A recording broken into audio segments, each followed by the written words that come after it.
Welcome students, SRK all in one classes. अभी हम पढ़ने जा रहे हैं क्लास 9 साइंस का chapter 9 forces and law of motion. इसके अभी तक हम जो पढ़ चुके हैं वो first law of motion and second law of motion we have already completed. First law of motion हमने देखा था, इट्स लॉ ऑफ इनर्शिया, जिसमें वो था कि कोई भी ऑब्जेक्ट है वो रेजिस्ट करता है अपने स्टेट ऑफ मोशन से चेंज होने में। ठीक है, अगर कोई ऑब्जेक्ट रेस्ट में है तो रेस्ट में रहेगा, और अगर वो मूवमेंट में या मोशन में, यूनिफॉर्म मोशन में, तो यूनिफॉर्म मोशन में ही चलता रहेगा अनटिल एंड अनलेस, जब तक there is no external force apply on it, तब तक उस पर अप्लाई फोर्स, दूसरा एक्सटर्नल फोर्स अप्लाई नहीं हो। ये फर्स्ट लॉ ऑफ मोशन था।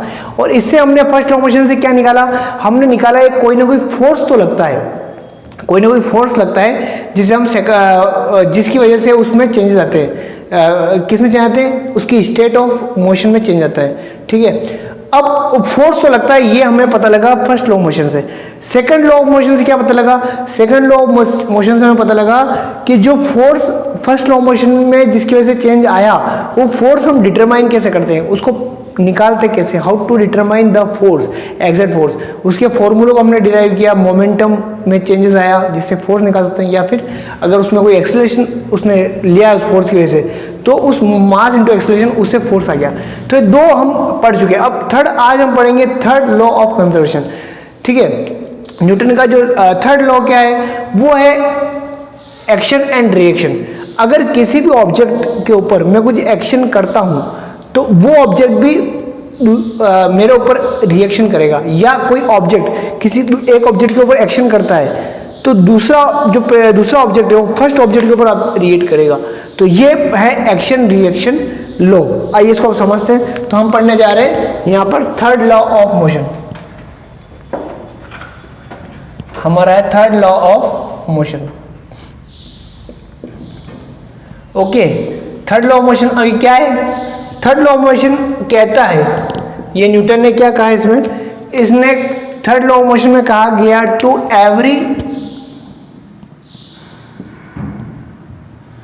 Every action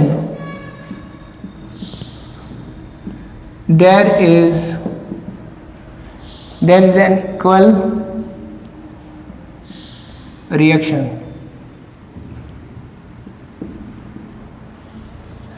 To every action there is an equal reaction act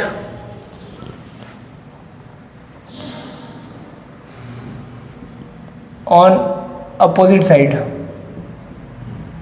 Equal reaction act in opposite side. ठीक है, और ये जो एक्शन और रिएक्शन जो फोर्स लगते हैं ये दो डिफरेंट बॉडीज पे लगते हैं, ये हमेशा ध्यान रखिए। And this action and reaction forces are act on two different objects बोल लीजिए या टू डिफरेंट बॉडीज बोल लीजिए, एक ही बात है। ठीक है, यानी कि क्या समझ में आया? To every action there is an equal reaction act in opposite side. This action and reaction forces act on two different bodies. अब यहाँ पर मैं कुछ एग्जाम्पल की बात करूँ जिसको आप अच्छे से समझ पाएंगे।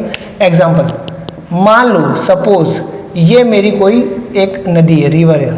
ठीक है, सपोज ये मेरी कोई रिवर है।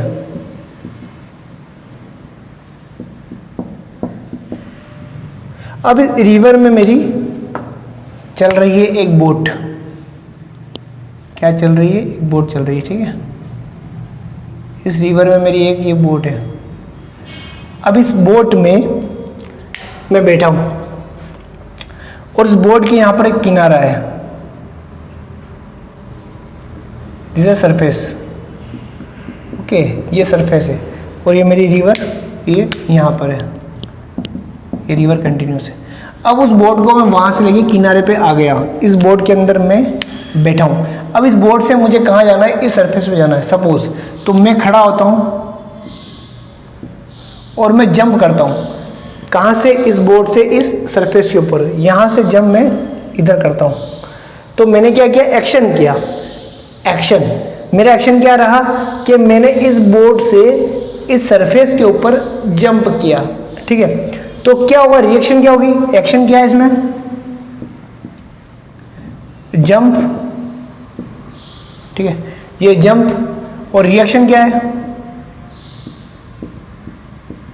अब मैं जंप कैसे करता हूं, मैं क्या करता हूं, यहां पे पांव रख के, इस बोर्ड के यहां पर पांव रख के, इसके कोने में पांव रख के और जंप करूंगा। तो रिएक्शन क्या होगी, बोट पीछे धकेली जाती है, ठीक है, बोट गोज, ठीक है, बोट गोज बिहाइंड, वो पीछे की ओर जाती है। जंप टुवर्ड्स, आगे की ओर हम जंप करते हैं तो बोट पीछे की ओर जाती है। तो अब मेरा एक्शन और रिएक्शन, यानी कि मैंने एफ फोर्स, यहां से एफ फोर्स इस पे लगाया, मैंने फोर्स किस पे लगाया, इस बोर्ड के ऊपर लगाया, ठीक है। तो मैं आगे आया, एक्शन हुआ, तो रिएक्शन क्या होगी, इक्वल अपोजिट फोर्स, ये जिस फोर्स से मैं आगे आया उसी फोर्स से बोट, उतना ही फोर्स उस बोर्ड के ऊपर लगा और बोट पीछे चली गई, यानी कि एक भी एक्शन के ऊपर एक रिएक्शन हुआ।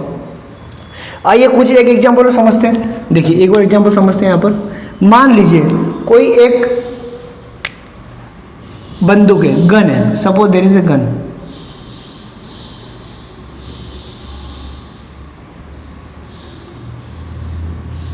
ठीक है, ये ट्रिगर, इसमें यहाँ पर इस बंदूक में देयर इज ए गन, इस गन के अंदर एक बुलेट है, सपोज यहाँ पर एक बुलेट है। अब जब मैं ट्रिगर ऑन करता हूँ तो ये बुलेट कहाँ जाती है, आगे की ओर जाती है, कहाँ जाती है, आगे की ओर जाती है, ये बुलेट पहुँच जाती है यहाँ पर, ठीक है। मैं शूट करता हूँ जब गन से तो बुलेट कहाँ जाती है, आगे जाती है, क्लियर।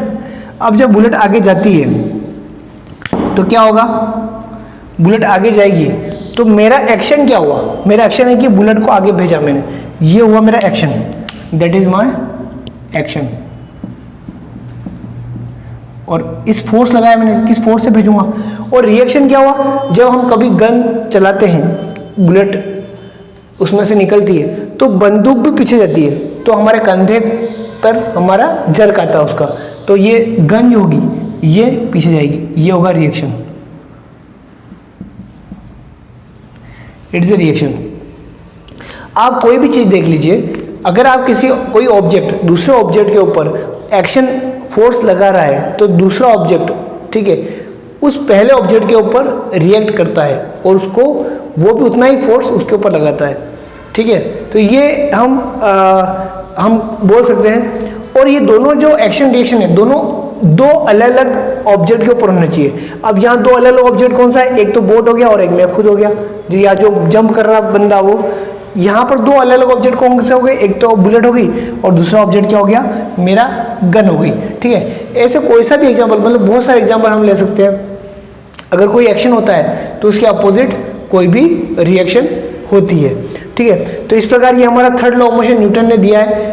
इस थर्ड लॉ ऑफ मोशन के बेस पर हम कंजर्वेशन ऑफ मोमेंटम भी पढ़ेंगे। क्या पढ़ेंगे हम, इससे मोमेंटम भी का भी कंजर्वेशन होता है, मोमेंट भी एक कंजर्वेशन के रूप में रहता है। कैसे, आइए समझते हैं। चलिए ये समझ में आ गया आपको थर्ड लॉ ऑफ मोशन, ठीक है।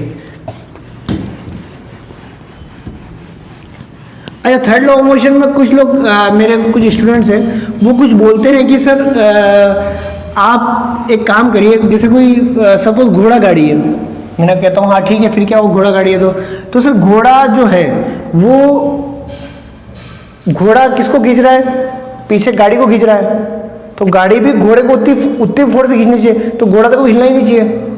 समझ आया, जैसे नहीं समझ आया अभी समझ आएगा।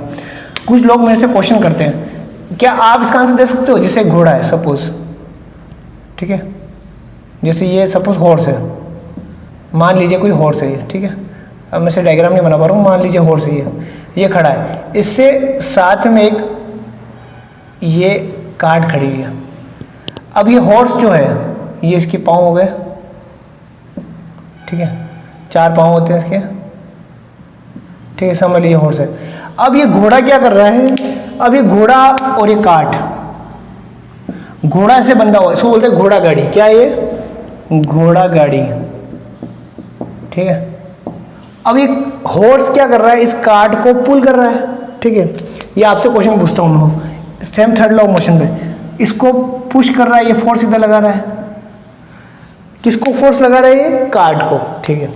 तो भाई कार्ट भी इसको फोर्स इधर लगाना चाहिए ना सर, घोड़ा फोर्स लगा रहा है कार्ट को। सर आपने तो पढ़ाया action reaction, to every action there is an equal reaction, ठीक है। और दो अलग अलग बॉडी हुई हुई, सर हॉर्स हो गया और कार्ट हो गया, अलग अलग बॉडी पे फोर्स लग रहा है, तो सर ये घोड़ा तो हिले नहीं सकना चाहिए ना सर। अगर ये 50 न्यूटन भी अगर फोर्स लगा देगा, मतलब कितना भी फोर्स लगा देगा हॉर्स, कितना भी दम लगाएगा, तो गाड़ी भी उसको उतने दम से खींचनी चाहिए। तो घोड़ा गाड़ी इसमें मतलब घोड़ा गाड़ी चलती कैसे, बताइए, इसका आंसर बता सकते हैं आप? देखिए इसका आंसर बड़ा लॉजिकल है, समझिए। पहली बात तो ये दो डिफरेंट बॉडीज है नहीं, और एक्शन और रिएक्शन जो फोर्स लगते हैं it acts on two different bodies या टू डिफरेंट ऑब्जेक्ट। दो डिफरेंट ऑब्जेक्ट ये है ही नहीं, ये केवल एक ही बॉडी है। अगर आपने किसी दो ऑब्जेक्ट को अगर जोड़ दिया तो दो ऑब्जेक्ट नहीं रहे, वो एक ऑब्जेक्ट बन गया। अगर इस ढक्कन को मैं इस पेन से जोड़ दूं तो ये अब एक ऑब्जेक्ट बन गया, दो ऑब्जेक्ट नहीं रहे अब ये, ठीक है। तो जब मैंने इस घोड़े को इस गाड़ी से यानी इस हॉर्स को इस कार्ट से कनेक्ट कर दिया, तो ये this is not are two objects, this is only one object. ये क्या कहलाता है? Horse cart. It is a whole one body, ये पूरी वन बॉडी बन गई। अब जब ये एक बॉडी बन गई, अब घोड़ा गाड़ी आगे कैसे खिंच सकती है उसका भी आंसर देता हूँ। अब जब ये जो हॉर्स है वो फोर्स कहाँ लगा रहा है? फोर्स कहाँ लगा रहा है? गलत, कार्ड पे फोर्स नहीं लगा रहा है, ये तो एक ही बॉडी बन गई ना। कार्ड पे फोर्स थोड़ी लगा रहा है, कार्ड को फोर्स नहीं लगा रहा है, वो फोर्स लगा रहा है इस रोड के ऊपर, अपने पाँव से इस रोड के ऊपर फोर्स लगाता है। वो फोर्स यहाँ पर लगाता है, यस हियर, वो यहाँ पर फोर्स लगाता है, यहाँ पर इस सड़क पर, इस रोड के ऊपर फोर्स लगाता है, इस सरफेस पर, इन चारों पाँव से, दो पाँव से और चारों पाँव से इस फोर्स के ऊपर यहाँ पे फोर्स लगा रहा है एफ, ठीक है। तो अब आप कहेंगे सर तो सड़क भी उसमें फोर्स लगानी चाहिए। बिल्कुल, सड़क भी उस पर फोर्स लगाती है तभी तो चल पाता है, सड़क भी उस पर फोर्स लगाती है। और उसके फिर अगर हम आप हायर क्लास में पढ़ेंगे, इसके फिर आप वो करते हैं अलग अलग इसके डायरेक्शन में हम घटक करते हैं, ठीक है। तो अब इसका जो हॉरिजॉन्टल जो आएगा, जो मैग्नीट्यूड आएगा फोर्स का, ठीक है, वो उसको हेल्प करता है, क्योंकि जो वर्टिकल मैग्नीट्यूड होता है इसका फोर्स का, वो तो बैलेंस हो जाएगा, ठीक है। और जो हॉरिजॉन्टली होगा वही कारण है जिससे हमारी घोड़ा गाड़ी आगे चलती है, घोड़ा उस गाड़ी को खींच पाता है। और वो फोर्स इतना होगा कि वो जो फ्रिक्शन फोर्स है इस गाड़ी का, टायर का और सड़क के बीच का, और घोड़े और पाँव की, मतलब उस फोर्स फ्रिक्शन फोर्स इतना ज़्यादा होगा, सिर्फ फ्रिक्शन फोर्स से ज़्यादा उसको ओवरसीट कर लेगा और गाड़ी हमारी चल पाएगी, ठीक है। तो आप इस प्रकार के एग्जांपल भी आप सोच सकते हैं, सर हम चल कैसे रहे, ठीक है, या कोई भी एग्जांपल ऐसा हो सकता है। तो ये कारण है कि ये घोड़ा गाड़ी को खींच सकता है, ना कि इसलिए कि सर यहाँ पर तो घोड़ा कार्ड को खींच रहा है तो कार्ड भी घोड़े को खींचना चाहिए, तो घोड़ा कभी चल नहीं सकता हो, एक्शन रिएक्शन। तो इस प्रकार के एग्जाम्पल हम जो देखते हैं वो गलत होते हैं, तो उनको लॉजिकली हमें समझना है किस प्रकार थर्ड लॉ ऑफ मोशन लगता है। चलिए थर्ड लॉ ऑफ मोशन अब आप समझ गए होंगे, मेरे ख्याल से पूरा अच्छे से आपको समझ में आ गया होगा what is third law of motion. अब हम आगे बढ़ते हैं, इसका बाद जो थर्ड लॉ ऑफ मोशन से एक चीज जो निकल के आती है वो है कंजर्वेशन ऑफ मोमेंटम। यानी कि मोमेंटम जो होता है, मोमेंटम क्या होता है? मोमेंटम किसी भी ऑब्जेक्ट का होता है मास इनटू वेलोसिटी। किसी भी ऑब्जेक्ट का मास में पर्टिकुलर उस पॉइंट पर, उस टाइम पर, उस ऑब्जेक्ट की जो वेलोसिटी है, उस मास को उस वेलोसिटी से अगर मल्टीप्लाई कर दें वो प्रोडक्ट आएगा, तो it is a momentum of that object on a particular time, ठीक है। ये तो वो क्या रहता है? वो कांस्टेंट रहता है, that is a conservation momentum. अब कैसे रहता है, कैसे होता है, ये आइए मैं समझता हूँ। चलिए एक एग्जांपल लेते हैं हम इसको समझने के लिए। मान लीजिए कि मेरी एक बॉल है, ठीक है, मेरी एक बहुत बड़ी बॉल है, ठीक है, ये बहुत बड़ी मेरी एक बॉल है, बॉल। इस बॉल का नाम मैंने दे दिया ए। कौन सी बॉल है मेरी? ए, इसका नाम है ए, ठीक है। इसको मैं इस सरफेस पर चलाता हूँ। मैंने क्या किया, इस बॉडी को, इस बॉल को इस सरफेस पर एक किसी यूनिफॉर्म मोशन जा रही है मान लो, ठीक है, या किसी वेलोसिटी से रन कर रही है, इसको फोर्स दिया तो रन होने लगी। परंतु साथ में यहाँ पर एक बॉल और है, थोड़ी छोटी है साइज में, ठीक है। इस बॉल का नाम है बी। क्या नाम है इसका? बी। ए बॉल और एक बी बॉल, दो बॉल्स हैं, ठीक है। अब इस ए बॉल की वेलोसिटी ज़्यादा है बी बॉल से, ए बॉल की वेलोसिटी ज़्यादा है बी बॉल से, और दोनों का मास ले लेते हैं। इसका मास है एम ए, एम मास और ए, मैंने बॉल का नाम ए इसलिए ए लिख दिया। इस बॉल का नाम बी है, ठीक है, तो इसका मास हो जाएगा एम बी। चलिए यहाँ तक ठीक है। अब ये जिस वेलोसिटी से जा रही है, मान लो वो वेलोसिटी यू है, और नीचे में ए लगा देता हूँ क्योंकि ए बॉल की वेलोसिटी है। इस बॉल की वेलोसिटी यू है, वी यू है, और नीचे में बी लगा देता हूँ ताकि आपको समझने में आसान है कि इसकी वेलोसिटी यू बी है। इसका मास हो गया, इसकी इनिशियल वेलोसिटी, इस पर। और मैंने ये बताया कि यू ए मतलब ए ऑब्जेक्ट की वेलोसिटी ज़्यादा है बी की वेलोसिटी से, तो क्या होगा कि ये धीरे धीरे पास आएगी और धीरे से टक्कर लग जाएगी। अब टक्कर तो लगेगी, तो टक्कर मान लीजिए यहाँ पर टक्कर लग गई, उसको बोलते हैं कोलिजन। इंग्लिश में क्या बोलते हैं उसको? That is a collision. अब यहाँ पर ये टक्कर लगी, ये मेरी ए बॉल और ये है मेरी, ये दोनों इस पॉइंट पर आकर टकरा गए, ठीक है। ये मेरा पॉइंट है, ये पॉइंट है मेरा बी, सॉरी ये मेरी बॉल है बी, ठीक है। यहाँ चल रहे थे दोनों, यहाँ पर मेरी कॉलिजन हो गया। यहाँ पर क्या हो गया? कॉलिजन। इसको बोलते हैं कॉलिजन। कॉलिजन का मतलब होता है टकराना, ठीक है। ये मेरा है बिफोर कॉलिजन,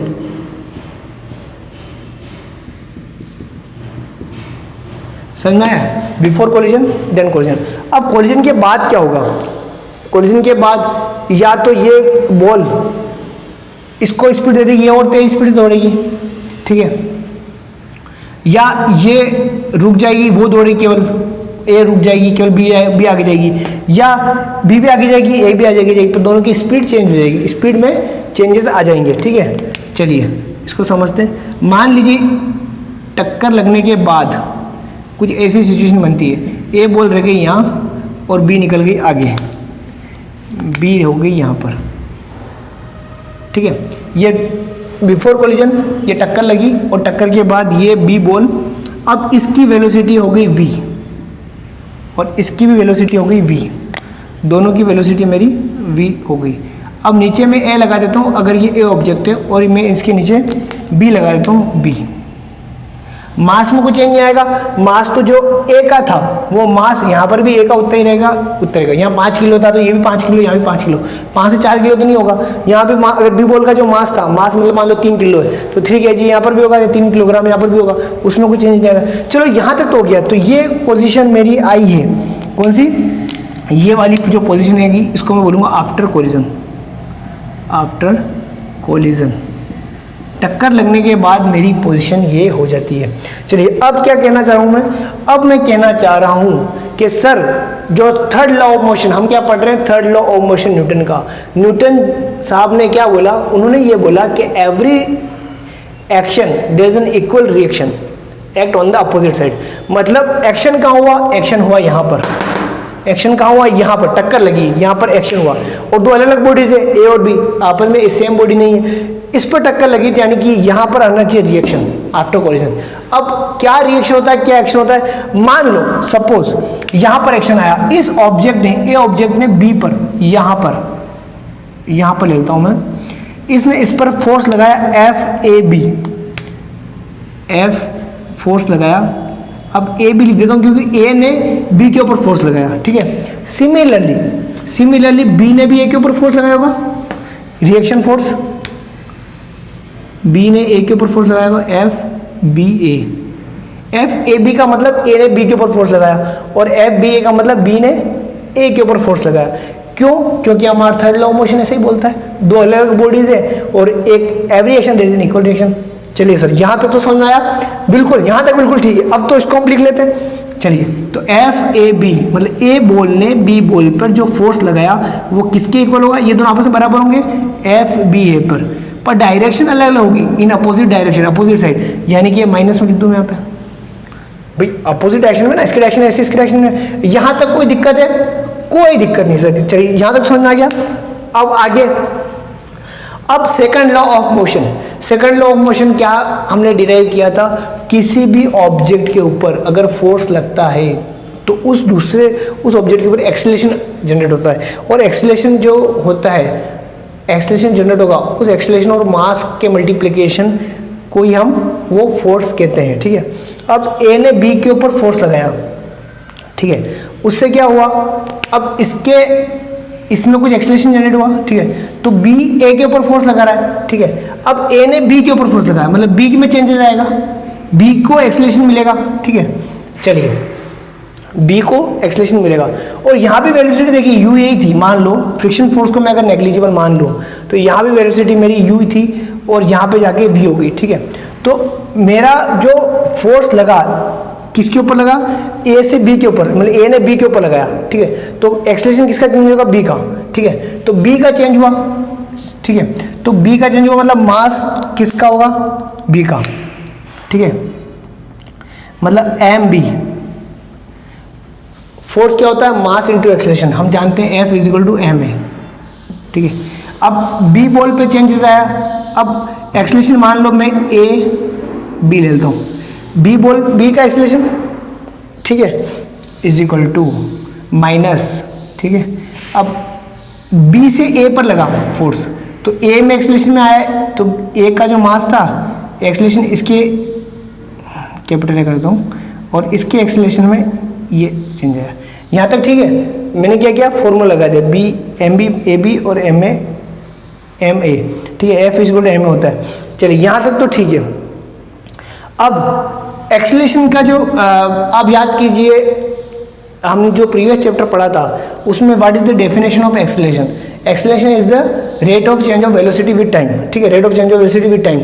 अब यहाँ पर जो है एक्सेलरेशन, अब ये में एक्सेलरेशन क्या होता है, a is equal to v minus u upon t, rate of change of velocity, ठीक है, जो चेंज वेलोसिटी में ही।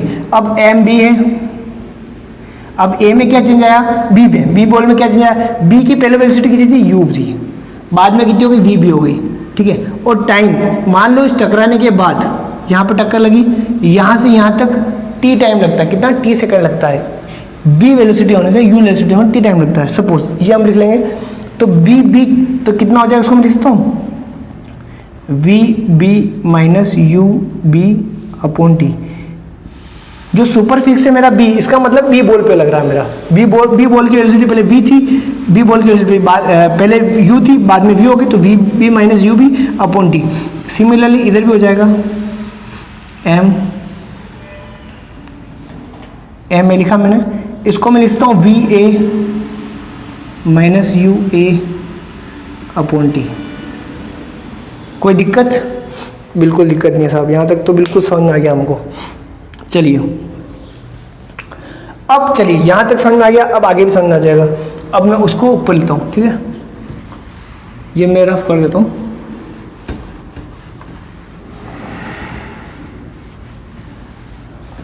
चलिए, अब क्या हुआ देखिए, अब इसको मैं ये भी इरेज कर ही देता हूँ मैं, ताकि आपको समझ में आ जाएगा इजीली, ठीक है।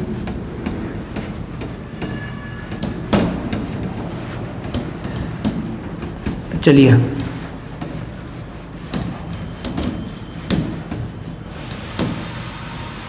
अब देखिए, अब यहाँ पर इसी को मैं यहाँ पर सॉल्व करता हूँ। हाँ, तो अब यहाँ पर टी से टी कट गया। अब देखिए, अब इस एम बी का मल्टीप्लाई मैं अंदर करता हूँ, ठीक है, तो मेरा हो जाएगा एम बी का मल्टीप्लाई अंदर हो गया, तो वी बी हो गया मेरा माइनस एम बी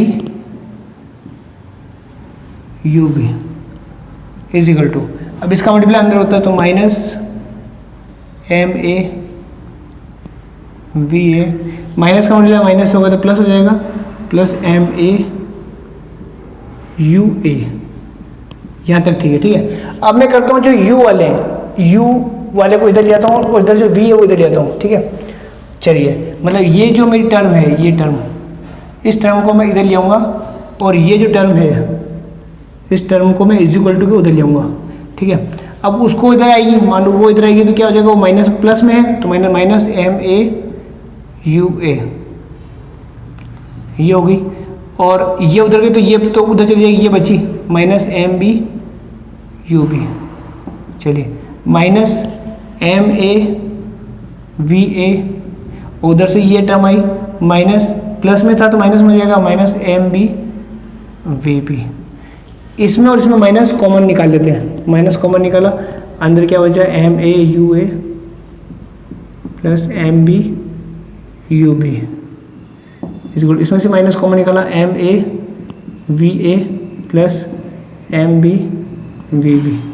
यहाँ तक ठीक है, माइनस से माइनस दोनों तरफ कट गया। तो फाइनल जो आया वो मेरा क्या है, M A U A plus M B you B is equal to M A V A plus M B V B. Clear? तो ये जो मेरा आया ये क्या है, ये मेरा जो आया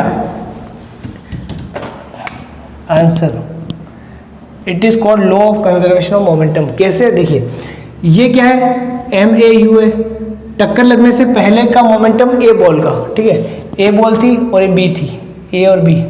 अब ए और बी की जब टक्कर लगी तो उससे उस समय इसका वेलोसिटी यू थी और मास ए था, तो ये हो गया momentum of the A ball, momentum of the B ball before collision, momentum of the ball A before collision. तो पूरा क्या हो गया, मोमेंटम ऑफ द बॉल और होल सिस्टम, सिस्टम में दो ही बॉल है, momentum of the system before collision, ठीक है। मोमेंटम ये क्या कहलाएगा मेरा, यहाँ से लेके यहाँ तक, मोमेंटम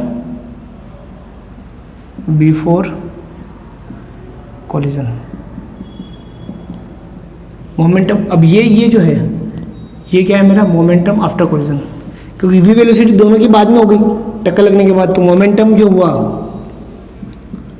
वो after collision. Clear? Momentum before collision, momentum after collision. चलिए, तो ये जो दोनों मोमेंटम आए यही कहलाता है मेरा लॉ ऑफ कंजर्वेशन। मतलब टोटल मोमेंटम जो है वो क्या कह जाएगा, कांस्टेंट हो जाएगा, कांस्टेंट होता है, ठीक है। M A plus M U है तो टोटल मोमेंटम क्या होगा मेरा, कांस्टेंट होगा, क्योंकि पहले जो टक्कर के पहले जो मोमेंटम था पूरे सिस्टम का वही टक्कर लगने के बाद हुआ, यानी कि इसको हम कहते हैं लॉ ऑफ कंजर्वेशन मोमेंटम। तो हम नई चीज़ यहाँ पर आ गई, law of conservation of momentum. अब ये क्या होता है, लॉ ऑफ कंजर्वेशन मोमेंटम क्या होता है, the momentum of the whole system is constant, ठीक है। The momentum of the whole system is constant, यानी कि पूरे सिस्टम का जो पूरा मोमेंटम है वो क्या होगा, कांस्टेंट होगा। या इसको लिखें, व्हेन एन ऑब्जेक्ट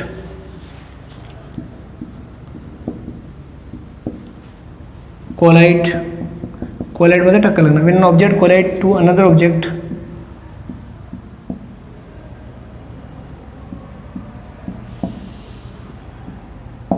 जब कोई ऑब्जेक्ट दूसरे ऑब्जेक्ट को टक्कर मारता है, then the momentum of the system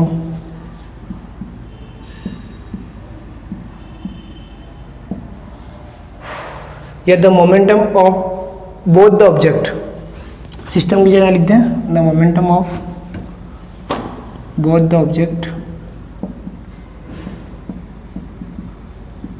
before the momentum of the object before collision is equal to the momentum of both the object